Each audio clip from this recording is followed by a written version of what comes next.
Saudara, kalau kita mempelajari sejarah apa yang terjadi di dunia ini, pada tahun 1950 tidak ada satu negara pun yang melegalkan perkawinan sejenis.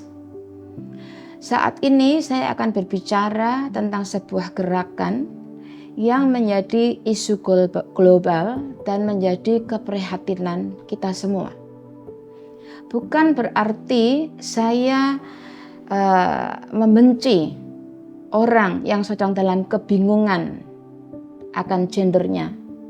Tetapi saat ini saya ingin membahas tentang isu ini dan juga menyampaikan tentang jalan keluarnya supaya orang-orang yang sedang mengalami masalah LGBT boleh mendapatkan jalan keluar dan boleh dipulihkan atau disembuhkan.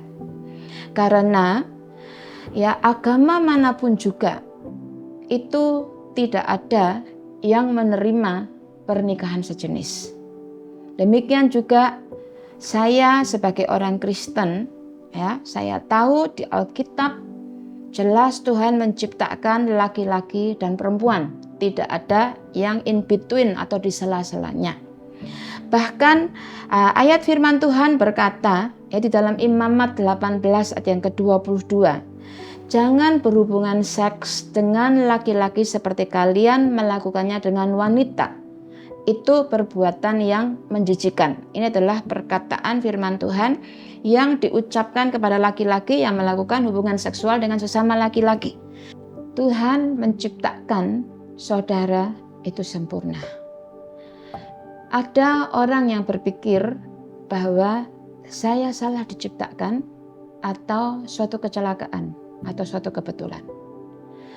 Tetapi sesungguhnya sampai saudara lahir di dalam dunia ini itu sudah dirancangkan oleh Tuhan. Engkau dilahirkan sebagai laki-laki ataupun sebagai perempuan, itu pun sudah dirancang oleh Tuhan dengan sempurna untuk maksud yang mulia. Hanya banyak hal yang terjadi dalam kehidupan kita. Tapi saya bacakan dulu di dalam Kejadian 1 ayat 27 dan 28. Kemudian Allah menciptakan manusia yang mirip dengannya. Mirip dengannya itu mirip punya karakter ilahi, punya DNA ilahi. Penuh dalam kekudusan, dalam kesempurnaan. Karena memang itulah pada saat Tuhan menjadikan manusia sebelum Adam dan Hawa jatuh ke dalam dosa. Dia Tuhan menciptakan laki-laki dan perempuan. Jadi Tuhan menciptakan sempurna laki-laki dan perempuan. Tidak pernah Tuhan menciptakan yang setengah-setengah, yang tidak jelas. Tetapi saya menyadari banyak orang di dunia ini, bahkan mungkin saudara yang sudah mendengarkan saya, engkau sedang dalam kesulitan, dalam kesusahan, dalam pergumulan, dan engkau bingung, saya ini perempuan atau laki? Banyak hal yang membingungkan kita.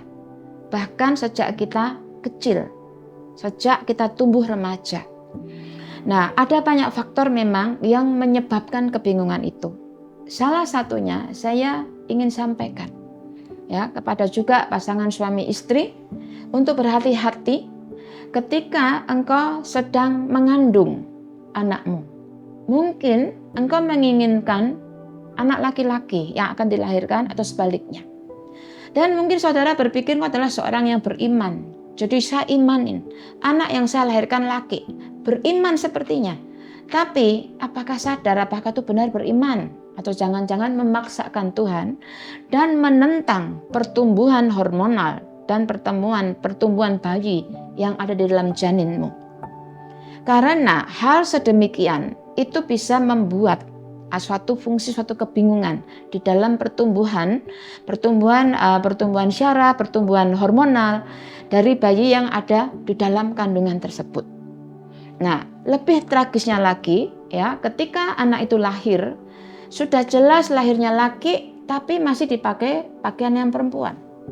Atau sebaliknya, sudah jelas anak perempuan dipakai pakaian laki-laki. Sehingga terjadi kebingungan. Nah, ini salah satu sebabnya. Nah, saya akan lanjutkan karena saya juga mau katakan ada harapan bagi siapapun juga yang sedang dalam kebingungan gender ini, karena tidak ada yang mustahil bagi Tuhan. Tuhan mengasihi saudara, Tuhan tidak pernah menolak saudara, tetapi Tuhan juga ingin engkau disembuhkan, dipulihkan, sebagaimana Tuhan merancangkan engkau sesuai dengan gender yang Tuhan sudah pilih pada dirimu. Ya, sekali lagi saya ingin katakan, Tuhan mengasihi siapapun, setiap manusia yang ada di bumi ini, dan Tuhan ingin memulihkan segala sesuatu itu sempurna. Nah, sebab yang lainnya ya yang saya pelajari adalah ketika seseorang itu mengalami pelecehan dalam hidupnya. Ya, pelecehan, mungkin laki-laki dilecehkan oleh orang lain yang lebih dewasa, sesama laki, sama jenis, ataupun perempuan dengan perempuan. Saya pernah bertemu dengan seorang anak perempuan yang berumur 8 tahun atau kelas 5 SD ya, kelas 5 SD di Pamardisiwi. Ketika dulu sekali saya praktek kerja ya di Pamardisiwi yang kemudian menjadi cikal bakal BNN. Sekarang Pamardisiwi sudah tidak ada. Nah, ketika di situ saya bertemu dengan seorang anak perempuan yang kelas 5 SD ini, cantik. Dan dia cerita kepada saya bahwa dia dituduh oleh temannya bahwa dia seorang lesbian. Terus saya bertanya, bagaimana engkau bisa dituduh seorang lesbian? Dia berkata, ya karena saya cium temanku perempuan. Dan karena saya ini kalau melihat sesama perempuan, saya seperti ada yang muncul nafsu di dalam diri saya. Masih kecil 5 SD. Nah, walaupun dalam pikirannya saya dituduh lesbi, tapi sebenarnya dia sudah memang sedang mengalami kebingungan itu, yang dia tidak bisa mengendalikan dirinya. Setelah saya mendengar, ya saya cerita kisahnya, saya baru tahu bahwa ketika dia kecil, itu ibunya meninggal. Ibunya meninggal, dia anak tunggal, dan ayahnya itu tentunya seluruh perhatiannya tercurah kepada dia. Hingga beberapa tahun kemudian ayahnya menikah kembali. Ketika ayahnya menikah kembali, tentunya perhatian dan cinta terbagi. Sehingga anak ini lebih banyak sendiri. Dan dia bertemu dengan seorang perempuan dewasa yang memperhatikan dia, dan suatu hari diajaklah menonton film dewasa ya, yang tidak seharusnya dilihat oleh anak-anak, bahkan itu adalah film yang melakukan hubungan seksual sesama jenis. Nah, setelah melihat film itu, anak itu kemudian tentunya diajak melakukan hubungan seksual oleh perempuan dewasa ini. Jadi pengaruh dari luar inilah, pengaruh kurang kasih sayang inilah, dan bertemu dengan orang yang salah, sehingga membuat dia yang lahir normal menjadi sepertinya tidak normal. Saya katakan sepertinya tidak normal. Karena saya pernah membaca artikel ilmiah ya dari seorang profesor farmakologi yang menjelaskan tentang sebab-sebab daripada LGBT. Yang sebenarnya ya dikatakan bahwa faktor genetikal itu kecil sekali. 1 dibanding ratusan ribu orang. Jadi umumnya bukan karena genetikal, tetapi umumnya adalah karena pengaruh lingkungan dan kebingungan akan fungsi. Bahkan sebenarnya juga bukan karena susunan saraf, tetapi karena pengaruh fungsi yang bingung ini. Seperti contoh anak perempuan ini tadi.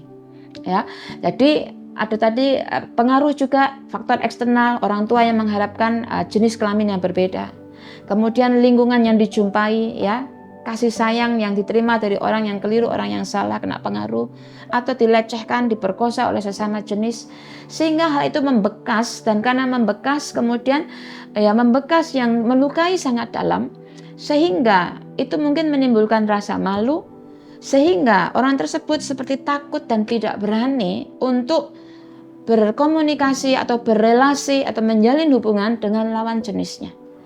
Nah, kebingungan, ketakutan itu menumpuk. Akhirnya, ya, kemudian bisa mengarah ke yang lebih parah lagi, atau kemudian dia menutup diri, dan kadang orang yang tidak mengerti ya, karena kemudian tentunya mempengaruhi perilakunya. Nah, orang yang tidak peka akan sebab-sebab yang menyedihkan, sebab-sebab yang menyakitkan. Siapa sih yang mau menjadi orang yang berbeda, orang yang aneh, ya? Dianggapnya aneh, seringkali orang sekelilingnya menganggap dirinya orang itu aneh. Padahal siapa sih yang mau jadi seperti itu? Tentunya tidak ada. Tapi karena faktor-faktor inilah, dan saya berharap siapapun yang mendengar video saya ini, baik saudara adalah orang yang kenal seseorang yang sedang dalam kebingungan gender, engkau perlu tahu bahwa pasti ada masalah-masalah di masa lalu yang menyakitkan, yang dia perlu perhatian, perlu kasih sayang. Jangan pinggirkan, jangan kau anggap aneh, karena Tuhan sayang kepada dia. Tapi tentunya Tuhan tetap, saudaraku, saya yakin, karena Alkitab juga mengatakan bahwa pernikahan sejenis dan juga hubungan sejenis itu adalah kekejian, menjijikkan. Tetapi Tuhan mencintai pribadi orang itu, dan Tuhan mau memulihkan, dan Tuhan sanggup menyembuhkan. Jadi jangan berpikir bahwa tidak ada harapan dan tidak mungkin disembuhkan. Karena saya pernah membaca, ya, saya lebih baik saya baca supaya sumbernya jelas. Ini adalah yang menulis seorang farmakologi, Profesor Taruna Ikrar. Saya baca dari artikel ilmiahnya beliau. Jadi beliau mengatakan bahwa yang betul-betul secara genetik itu sangat kecil. 1 dari 100.000 kasus, sangat kecil. Jadi saya ingin katakan, saudaraku, engkau yang sedang kebingungan, engkau tidak dilahirkan di dalam kondisi kebingungan. Karena Tuhan itu menciptakanmu, jenis kelaminmu itu sempurna, tidak keliru. Ya, jadi bukan faktor genetika. Jadi jangan pernah berpikir atau dibodohi orang karena engkau memang sudah ditakdirkan demikian. No, Tuhan menciptakan hanya laki-laki dan perempuan, dan Tuhan mengasihimu. Nah, demikian juga orang-orang, kalau engkau punya anggota keluargamu atau temanmu yang sedang kebingungan, ingat, bisa disembuhkan, bukan faktor genetika. Ini guru besar farmakologi ini mengatakan, ya, bahwa ini seringkali terjadinya adalah karena faktor lingkungan atau faktor kebiasaan atau faktor sekeliling. Nah, tadi saya ceritakan contoh anak perempuan tadi, itu kan lingkungan. Lingkungan bertemu dengan perempuan yang salah. Kemudian jadi kebiasaan karena dia tidak ada perhatian. Dalam pertumbuhannya tidak ada yang memperhatikan, jadi kebiasaan. Dan kemudian tentunya sekelilingnya, karena kemudian merasa mungkin kadang-kadang dianggap aneh ini oleh seorang, kemudian menemukan yang lingkungan yang sama. Akhirnya kemudian muncullah komunitas tersebut. Komunitas yang karena senasib, saling setia, saling menolong, ya, setia tidak mendapatkan kasih seperti di tempat yang lain. Padahal saya yakin kalian yang sedang bergumul dalam hal ini, di dalam hati kecilmu engkau menjerit dan engkau menangis karena engkau tidak mengharapkan ini. Dan saat ini saya pun ingin mengatakan Tuhan sanggup memulihkan, menyembuhkan saudara. Nah, ini ahli farmakologi ini dia mengatakannya ada 3 hal, ya, yang saya ingin sampaikan. Ya, ini dia menjelaskan yaitu tentang satu istilah yang namanya neuroplasticity. Ini adalah kemampuan elastisitas dari sistem syaraf manusia. Jadi sistem syaraf ini elastis. Namanya elastis tuh gampang digerakkan, gampang berubah, elastis. Ya. Nah, ini adalah ditentukan oleh cakrawala berpikir kita. Bagaimana cara tingkah laku kita. Ya. Jadi ini cara berpikir kita. Jadi kalau kalian, saudaraku sekalian, yang ingin disembuhkan, ingin dipulihkan, walaupun kadang kau merasa tidak mungkin, tapi saat ini tolong dengarkan saya dan tolong percaya kepada saya bahwa engkau bisa disembuhkan. Hanya tinggal kau ubah cakrawala berpikirmu. Engkau ubah cara berpikirmu dan ingat Tuhan menciptakan aku sempurna. Ya, Tuhan menciptakan aku sempurna. Kalau engkau merasa tidak ada orang lain yang paham dengan dirimu, Tuhan paham dirimu. Tapi Tuhan juga ingin engkau merelakan dia mengubah cakrawala berpikirmu. Ya. Dan kemudian hal yang kedua adalah neurogenesis. Ini adalah kemampuan sistem syaraf yang melakukan pembaharuan atau regenerasi setiap 120 hari. 120 hari itu cuma 4 bulan. Enggak lama. Ya, ini yang ngomong farmakologi dari sudut ilmiah. Jadi bukan hanya berandai-andai. Ya, orang yang sedang bergumul, orang sedang dalam kesulitan, kadang kalau kita ngomong tentang hal-hal yang bersifat religius, Alkitab, doa, kadang berpikir mana mungkin. Tapi kadang kalau hal yang ilmiah mungkin lebih masuk logika. Ya, walaupun tentunya jangan lupa doa itu penting. Mengandalkan Tuhan itu luar biasa, itu dahsyat. Ya, jadi kalau ini menurut ilmiah bahwa syaraf otak kita, sistem syaraf kita ini bisa melakukan pembaharuan atau regenerasi. Berarti coba lagi kan, pembaharuan lagi setiap 120 hari. Maka berarti fungsimu ya, sistem syarafmu pun bisa mengalami perubahan. Jadi perlu bertekad, aku bisa berubah. Apalagi kalau bersama dengan Tuhan, ya. Kalau di dalam Alkitabnya orang Kristen, Alkitabnya saya, itu ada ayat firman Tuhan yang berkata, bukan oleh kuat, bukan oleh gagah, tapi oleh Rohku, kata Tuhan. Jadi bukan kekuatan kita sendiri, bukan upaya kita sendiri, tapi kita pokoknya aku mau Tuhan, tolong saya Tuhan.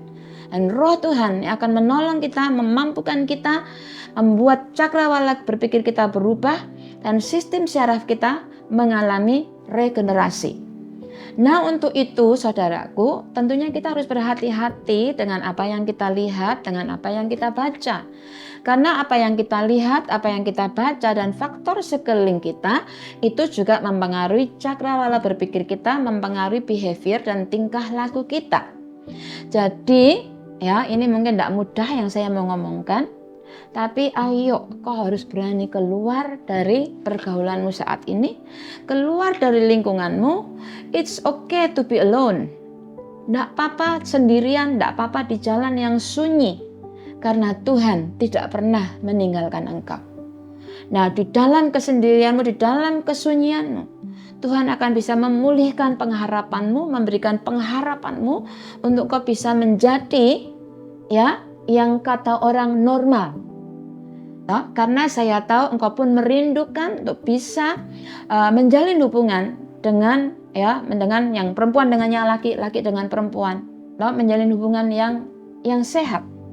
Saya yakin engkau ingin hal itu. Jadi kita memang perlu ada bagian kita ya mengambil keputusan. Saya ingin sembuh.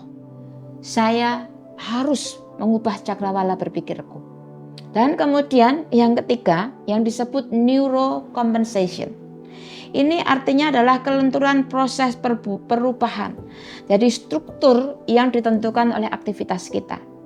Jadi sebenarnya dari 3 hal yang disampaikan oleh guru besar farmakologi ini adalah harus ada tekad dari kita. Tekad mengubah cakrawala kita. Kemudian juga tekad untuk menentukan aktivitas yang sehat yang mendukung proses kesembuhan kita. Karena satunya lagi tadi adalah di dalam setiap 120 hari ya itu terjadi pembaharuan regenerasi. Nah, 120 hari sungguhan tentunya saya bukan dokter, saya tidak ngerti ya. Setiap orang saya yakin proses kesembuhan influenza pun, flu pun itu berbeda setiap orang. Tergantung bagaimana orang itu menjaga kesehatannya. Saya yakin orang yang mau bertekad ya, itu akan lebih cepat sembuh. Nah, saya jadi teringat ngomong begini ya soal jenis yang lain sebenarnya ya tentang alergi. Saya ini pernah menderita alergi yang cukup parah. Ya, ketika saya sekolah di Amerika pernah sampai dijemput ambulan karena saya habis makan spaghetti, makan saus tomat, muka saya jadi bengkak, jadi double 2. Dan waktu itu saya takut karena kalau yang bengkak di luar itu sebenarnya di dalamnya juga bengkak. Nah, kalau sampai sistem pernafasan atau jantungnya bengkak tentunya sangat bahaya. Nah, ketika saya tes alergi 1 buku dan saya kaget. Karena saya alergi semua makanan kesukaan saya. Kan aneh. Saya alergi wortel, padahal saya suka makan wortel mentah. Saya alergi tomat, padahal saya suka makan tomat mentah.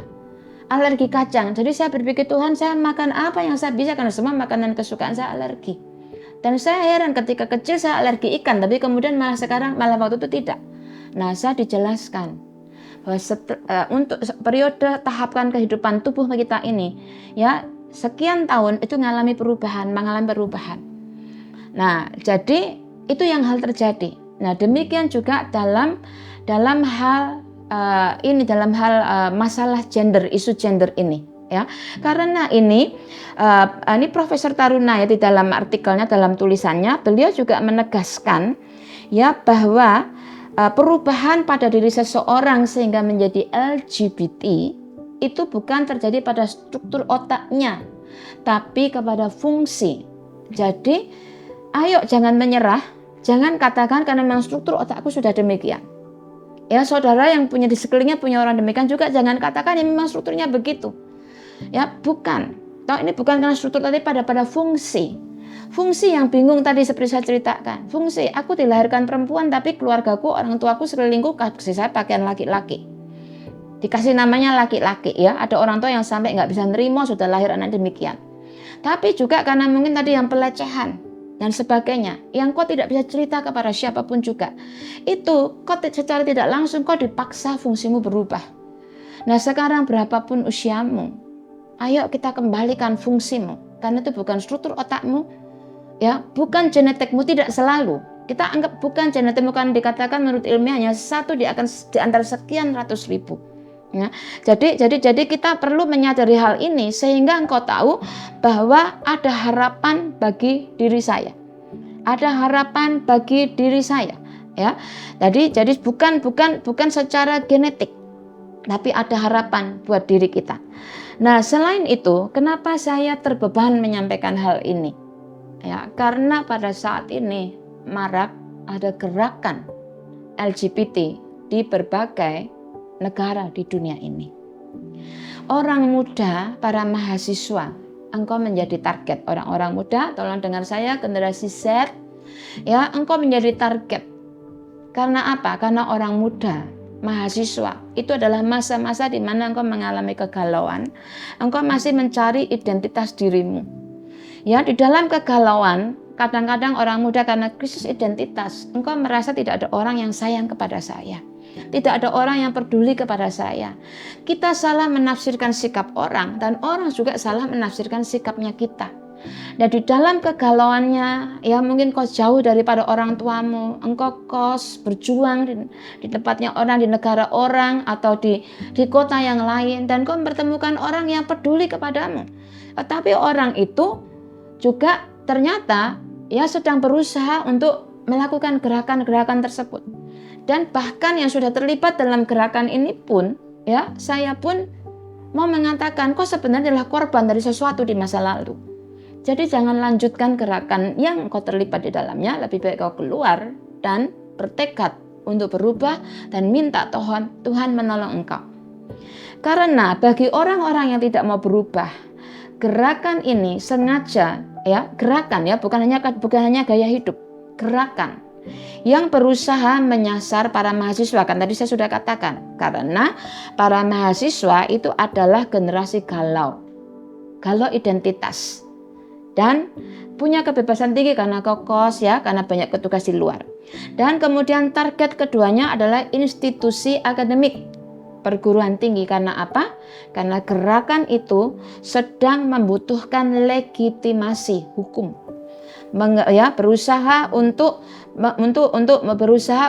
disahkan, ya, disahkan dengan dalil hak asasi manusia. Dan bagaimana bisa disahkan? Yaitu pertama, kalau jumlah mereka sudah signifikan secara statistik sehingga layak untuk mengajukan itu. Jadi juga supaya yaitu mereka mengejar supaya keberadaan mereka telah memenuhi persyaratan populatif sehingga layak disebut sebuah komunitas. Dan mereka ini ya juga adalah ketika mereka mengejar ya 3 hal ini untuk supaya mereka itu bisa diterima. Itu adalah satu tadi, bahwa mereka signifikan secara statistik, kedua keberadaan mereka secara populatif memenuhi persyaratan, dan ketiga adalah perilaku mereka sudah diterima secara normatif menurut kesehatan mental WHO. Kalau mereka memenuhi 3 hal ini ya disahkan. Nah, tapi saya yakinnya di dalam dirimu, ya kan, di hati kecilmu, engkau tidak menginginkan hal itu. Nah, kita harus berjuang bersama-sama. Kita harus berjuang bersama-sama supaya engkau mengalami pemulihan kesehatan di dalam fungsimu, ya, fungsi gender. Tadi sudah jelaskan farmakologi secara ilmiah mengatakan bukan sistem syaraf, tapi fungsi. Jadi kita harus berjuang bersama-sama supaya tidak menjadi gerakan yang makin besar, karena itu tidak menguntungkan siapapun juga. Tuhan itu menciptakan laki-laki dan manusia itu berbeda, saling melengkapi. Jadi kalau laki dengan laki, perempuan dengan perempuan, mungkin kayaknya lebih enak, lebih santai, lebih kurang resiko. Siapa bilang kurang resiko? malah resikonya akan lebih besar, baik itu dari aspek kesehatan dan aspek jiwa juga, dan banyak hal yang lainnya juga. Dan tentunya pasti beda lah kebahagiaannya, karena memang kodratnya Tuhan menjadikan perempuan dan laki-laki berbeda. Nah, saya harap saudara, engkau yang bingung dalam kondisi ini, engkau mengerti bahwa saya tidak memojokkan engkau. Ya, saya tidak menolak engkau sebagai satu pribadi, tapi saya berkata demikian supaya engkau boleh mengalami kesembuhan dan pemulihan.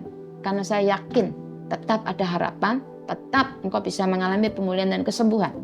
Dan kembali sekali lagi saya ingatkan pada orang-orang, masyarakat, engkau yang memiliki keluarga, saudara, bertemu dengan orang yang sedang dalam kondisi kebingungan atau disfungsi masalah gender ini, ya, saudara boleh mendapatkan pencerahan daripada apa yang saya sampaikan. Dan bersama-sama mereka kita rangkul, kita gandeng mereka, kita bantu supaya boleh mengalami pemulihan itu, ya. Karena tentunya kita tidak ingin, ya, khususnya di Indonesia, untuk 20-30 tahun lagi mengizinkan pernikahan sesama jenis. Itu kita tidak mau itu, karena itu sebenarnya tidak menguntungkan semua orang, tidak menguntungkan bahkan orang yang sedang, orang-orang yang ada di dalam komunitas LGBT transgender pun sebelumnya sedalam-dalamnya tidak akan menguntungkan, ya. Jadi saudaraku sekalian, pada kesempatan ini saya menyampaikan hal ini semuanya supaya kita mengerti kenapa bisa terjadi demikian dan ada solusinya. Kita memang manusia terbatas, ya, tetapi saya tahu sudah ada konseling center, pusat-pusat konseling, ya, yang bisa menolong. Nah, di sisi lain kadang kau mungkin juga malu dan sungkan bercerita, ya, kadang juga disalah mengerti. Tapi satu hal, lalu kita datang kepada Tuhan, kita berdoa, bahkan sekarang sebentar lagi ini saya akan berdoa bersama dengan Anda dimanapun juga berada. Nah, saya selalu percaya pada yang firman Tuhan katakan, kalau dua orang di bumi ini sepakat minta apapun juga kepada Tuhan, kepada Bapa dalam nama Yesus, maka Tuhan akan mengabulkannya. Saya percaya pada kuasa doa, dan saya ajak engkau percaya juga. Sehingga ketika kita berdoa, Tuhan menolongmu, Tuhan melepaskanmu dari kenangan masa lalu, dari memori masa lalu, dari hal-hal yang menyebabkan disfungsi itu. Saya jadi ingat, ya, saya mau cerita satu hal. Ada salah seorang teman saya ketika saya kuliah di Amerika. Nah, dia banyak kali mengalami pelecehan demi pelecehan, dan ketika dia menikah, walaupun dia menikah dengan orang baik-baik dan dia menikah dengan dalam kondisi yang baik, ya, tetapi setelah pernikahan kemudian dia menemukan bahwa suaminya ternyata terlibat pornografi yang tentunya tidak sehat, karena pornografi itu juga merusak sistem syaraf hormonal dalam otak kita. Nah, dia berusaha mempertahankan pernikahannya, tetapi tetap tidak bertahan. Nah, di dalam beberapa tahun hidup pernikahannya itu, ya, kan tentunya si suami itu terlibat sesuatu yang tidak benar, yang tidak beres, dan itu mempengaruhi kejiwaan, mempengaruhi fungsi daripada perempuan ini yang saya ceritakan, teman saya ini. Padahal mereka itu adalah pendeta, youth pastor. Singkat cerita, mereka bercerai. Tetapi hal yang kotor itu sudah kayak seperti terekam di dalam dirinya teman saya ini. Dan kasihan, karena seperti, ya, hal yang sedang dia alami atau boleh dikatakan itu mencengkram hidupnya, mencengkram jiwanya, itu seperti suatu magnet, daya tarik yang membuat orang yang suka melecehkan itu tertarik pada dia. Jadi seringkali dia kadang cerita dan dia berkata, tadi si A berusaha mau begini saya, begitu saya. Kesian. Padahal orang yang punya pendidikan tinggi temanku ini. Nah, suatu hari saya dengan dia sedang berdoa di chapel, di kampus. Ketika berdoa sederhana, dan bukan sayanya yang hebat. Nah, bukan karena pengurapan seseorang atau karena luar biasanya seorang hamba Tuhan, tapi karena kuasa Tuhan yang luar biasa. Nah, waktu itu saya hanya berdoa sederhana. Ya seperti seorang anak kecil, karena saya tidak tahu bagaimana berdoa, bagaimana saya melayani kelepasan dia atau kesembuhan batin, saya nggak ngerti. Jadi saya berdoa sederhana, saya katakan Tuhan, berikan kepada dia hati seorang virgin, hati seorang perempuan yang belum pernah disentuh laki-laki, yang belum pernah dilecehkan, yang belum pernah dinodai, karena ya kehidupannya, jiwanya sudah ternoda oleh apa yang pernah dilakukan oleh mantan suaminya. Jadi saya cuma minta Tuhan berikan dia hati yang baru, memori, emosi yang baru. Sederhana toh, saya berdoa. Selesai saudaraku berdoa, amin, dan dia berkata, pada saat tadi kau berdoa, seperti ada sesuatu yang lompat dari diri saya. Nah itu bukan pertama kali saya berdoa dengan dia ya, karena kami teman baik. Tapi kali itu Tuhan bekerja luar biasa. Ya, karena keterbukaan, karena kesepakatan. Nah selesai, saudaraku selesai. Kemudian lama setelah itu, suatu hari saya dapat email dari dia. Dan dia berkata, aku besok menikah, bertemu dengan seorang laki-laki yang baik luar biasa. Dan dia masih menikah sampai hari ini, punya anak yang sudah dewasa. Dan ketika dia kirim email ke saya itu dia berkata, hari besok tidak mungkin terjadi kalau bukan Tuhan melepaskan ketika kita berdoa bersama di chapel itu. Karena dia seperti punya hati yang murni, hati yang baru, hati yang belum pernah dikotori oleh siapapun. Nah saudaraku sekalian, saya nggak ngerti, mungkin engkau pernah mengalami, engkau mungkin seorang laki-laki atau engkau mungkin seorang perempuan yang engkau pernah dinodai oleh sesama jenis, dilecehkan, atau engkau punya orang tua yang terlalu dominan sehingga engkau tidak menyukai lawan jenis. Engkau mungkin pernah dikhianati oleh tunanganmu, oleh suamimu atau oleh istrimu, sehingga engkau cenderung tertarik kepada sesama jenis yang fungsinya berubah karena lingkungan tadi, fungsinya berubah karena keadaan yang kau hadapi, dan sehingga itu menjadi suatu kebiasaan dan kebiasaan. Nah sekarang yuk kita berdoa bersama-sama, minta Tuhan memberikan hati yang baru, jiwa yang baru, fungsi yang murni, sama seperti ketika Tuhan menciptakan kita dalam kandungan ibu kita.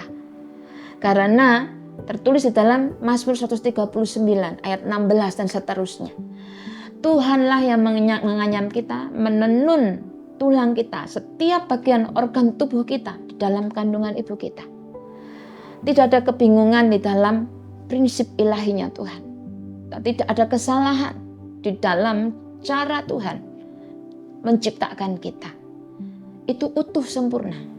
Hanya ketika saudara dan saya, kita di dalam kandungan ibu kita ini nggak paham sepenuhnya apa yang terjadi atas hidup orang tuanya kita. Apapun yang terjadi saudaraku, ayo kita berdoa dan kita mengandalkan Tuhan. Dan saya berdoa, kuasanya Tuhan yang luar biasa, kemahakuasaannya Tuhan boleh menyembuhkan engkau, memulihkan engkau, memperbaharui hidupmu. Karena Tuhan sayang kepadamu. Tuhan sayang kepadamu, dan saya pun pribadi saya menghargai saudara. Walaupun saya tidak kenal engkau juga tidak kenal saya, mungkin cuma lihat videoku, tapi saya ingin katakan saya menghargaimu. Karena Tuhan menghargai engkau. Tapi saya ingin saudara sembuh, saudara mengalami keutuhan fungsimu, baik engkau sebagai laki-laki ataupun sebagai perempuan. Karena saya yakin saya tahu itu adalah kerinduan Tuhan. Mari kita berdoa. Tuhan, sempurnakan apa yang sudah saya sampaikan. Dan dimanapun siapapun Tuhan yang mendengar dan yang sedang berdoa bersama dengan saya, aku berdoa engkau melakukan pemulihan dalam setiap aspek kehidupannya, dalam setiap bagian jiwanya, dalam setiap bagian hormonnya, dalam setiap bagian memorinya. Dan Tuhan sembuhkan fungsinya Tuhan, sistem syarafnya Tuhan. Bapa, kalau secara ilmiah dikatakan setiap 120 hari terjadi regenerasi otak, terjadi regenerasi sistem syaraf. Tuhan, hamba berdoa saat ini biarlah regenerasi yang daripada engkau itu boleh terjadi. Regenerasi sistem syaraf, dan engkau memberikan cakrawala baharu Tuhan. Dan engkau memberanikan Tuhan kepada saudaraku yang sedang berdoa bersama dengan saya, untuk memulai aktivitas yang baru, memulai kebiasaan yang baru. Ketika dirasa hampir gagal lagi atau sudah gagal lagi, mereka tidak putus asa, tapi mereka berseru kepadamu.